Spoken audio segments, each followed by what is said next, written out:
This is Dolynny TV, ladies and gentlemen. Good evening, and welcome back to another edition of Edmonton Oilers discussion here on the channel.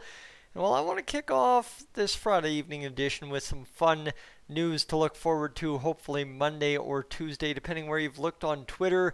There is now rumblings after the NBA has passed their motion to start their season right before Christmas that the NHL is getting mighty jealous the NBA is going to be back on the court before them, and that's speeding up the process for our Edmonton Oilers to hit the ice once again.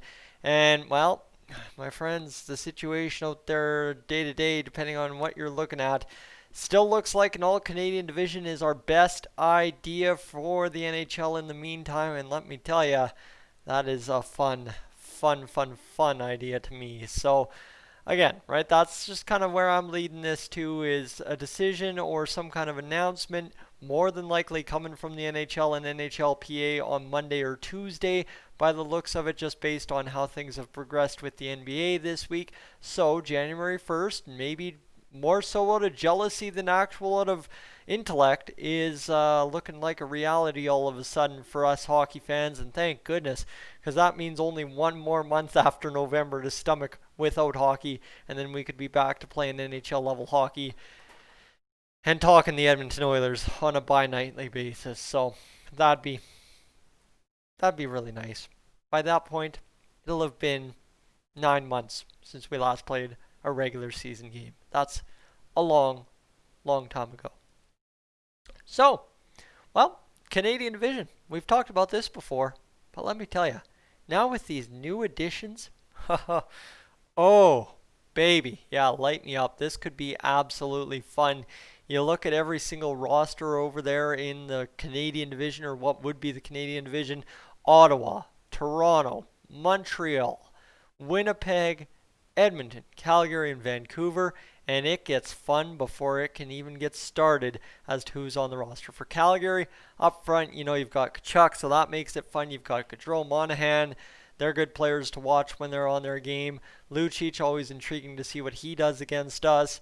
And then you've got all the way down in the lineup a couple of guys like a Dylan Dubé and a Josh Levo to watch if you're really keen on seeing guys kind of mesh into an evolution of the Flames. And then on the back end, obviously, anytime you see Giordano and Connor McDavid marked for a collision, the height tension goes up.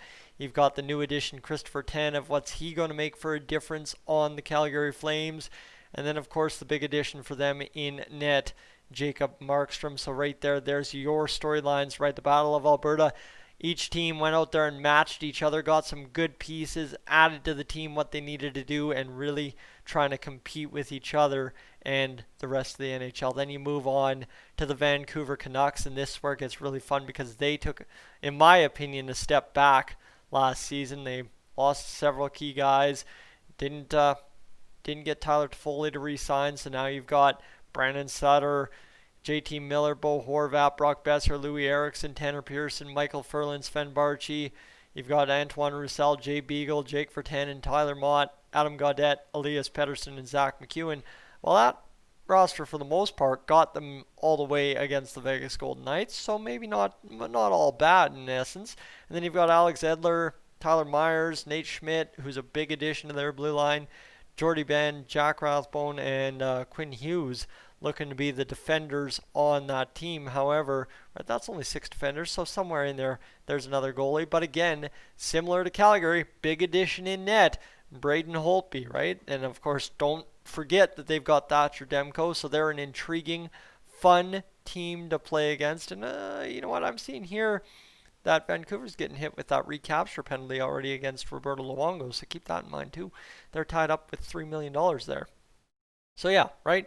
In Calgary, Vancouver, I think a lot of the Oilers' success depends on the goaltending of the new additions, but again, you just never know, and that's what really makes it very much so intriguing. And I guess you keep going further east and you stop in Winnipeg, and it's the same thing with Winnipeg as with the other two teams. What makes them intriguing, and maybe perhaps it's the biggest question mark in an all-Canadian division, maybe something I'm trending towards here at the end of the video, is goaltending, right? Whoever's goaltending is at best on par with everybody else, and whoever's offense is at best tearing up every other goalie, well, then maybe you're going to find who your actual winner is. And that's why I really like Edmonton in an all-Canadian division, is because we can hold steady in net, right? Mikko Koskinen gets the job done.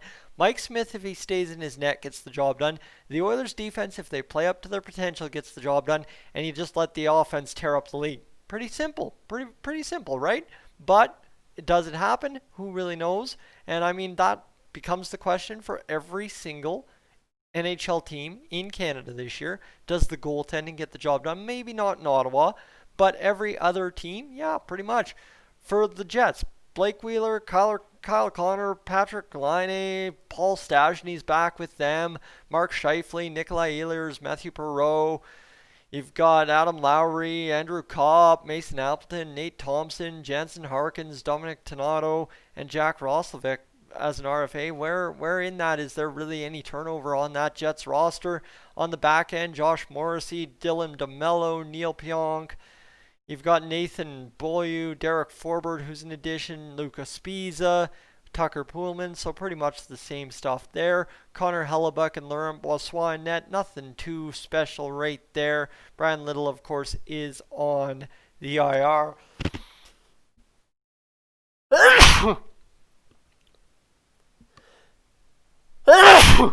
Oh, choke on cat hair too while I'm at it. So, right there, Winnipeg, probably another team. Yeah, their offense will get them going places too, but again, I think it comes down to goaltending for Winnipeg. Say if Connor Hellebuck's off, not worthy of big trophies, well, suddenly they got a big problem in Winnipeg, I'd say. And then you move over, we'll go reverse order to Toronto, right? We'll just keep moving east. And Toronto, look at this here, right? Toronto, Matthews, Tavares, Marner, Nylander, Kerfoot, Hyman, Mikheyev, Simmons, VC's in there. Nicholas Robertson is in there. Yeah, he's going to be a big part of their team. Jason Spezza, new addition Joe Thornton, and new addition Travis Boyd. Okay, a couple of big pieces there. Not really. Jake Muzzin, Morgan Riley, JT Brody, a big addition. Justin Holl, Zach Bogosian in there.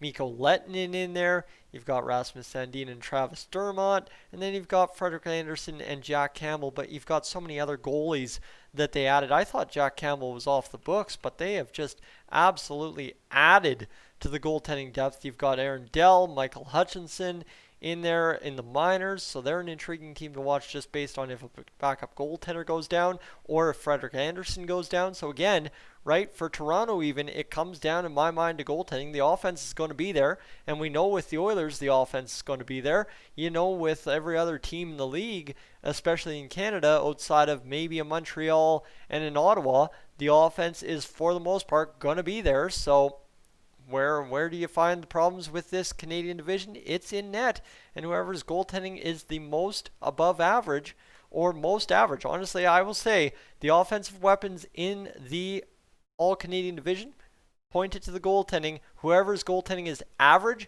stands a lot better a chance of winning the league or winning the division than any team that isn't getting average goaltending. And yeah, as an Oilers fan, sure, be worried about it, but there is really no reason to be worried based on what we saw in 2019-2020. Evgeny Dadonov, Colin White. Dadonov's a huge addition to this Ottawa Senators team. Artem Anisimov, Connor Brown, Chris Tierney, Austin Watson, Nicholas Paul, Alex Galchenyuk, another addition who could really pay off. Josh Norris, Brady Tkachuk, Logan Brown, Drake Batherson, Rudolph Balkers. I don't. Again, sorry. But you get where I'm going right there. That's a pretty talented roster for Ottawa in terms of young guys being able to do a job. If Galchenyuk takes off, if a guy like Brown, Dadonov, Colin White all get going, that could be special. Thomas Chabot's special. Nikita Zaitsev, Eric Branson, Mike Riley, and then you've got Joshua Brown on the back end, Christian Wolanin and Christian Saros back there as well. And again, come down to goaltending. Matt Murray, new addition in net for the Ottawa Senators. Big time, right? What does he do? What does Anders Nielsen do? How do those guys affect each other? How does everything work out for them? Who knows? It remains to be seen, but it could be interesting to see how it all pans out for Ottawa this year. Probably the most unpredictable team in the Canadian division. And then, yeah, Montreal yeah, probably fighting them for the same title as unpredictable. Jonathan Drouin, Josh Anderson, the new addition, Thomas Tatar, Tyler Toffoli, Brendan Gallagher, Paul Byron, Philip Deneau, Joel Armia, Arturi Lekkonen, Jordan Wheel, Jesperi Kotkaniemi, Nick Suzuki, Charles Hudon. Right, there's a lot going on there. Shea Weber on the back end, Jeff Petrie, Joel Edmondson's now joined their team, Ben Sherratt, Brett Kulak, Alexander Romanov's going to be in addition to this Montreal and Canadiens team, and Victor Mete. And again, you've now got $14.85 million spent on goaltending for the Montreal Canadiens. Okay, that's pretty crazy. That's a big, scary number. $14.85 million. And as with every other team in the Canadian division, you can only hope the goaltending pays off. You spend that much money as Montreal, and if the goaltending backfires, you're going to lose very quick, very fast, and it's going to be very unfortunate because you've spent $14.8 million on goaltending. So, I think that's my lesson. I honestly just came in here to stack up the teams. I just came in here to talk about the Oilers stacking up against teams in Canada, and I taught myself a very self-explained lesson that I hope you drew something from, is an all-Canadian division is not about who scores the most goals. It's not about whose goaltending is the most above average. It is just whose goaltending is as close to average as possible without dragging down the team. That is by far, in my opinion, the key to success to being the number one team in an all-Canadian division. Ladies and gentlemen, I'm Tyson. This is Dolynny TV. I could give you an opinion on the Oilers goaltending if you want, but I ain't going to be right. You ain't going to be right. Nobody's going to be right until we're proven right or wrong. So ladies and gentlemen, I am up on out of here.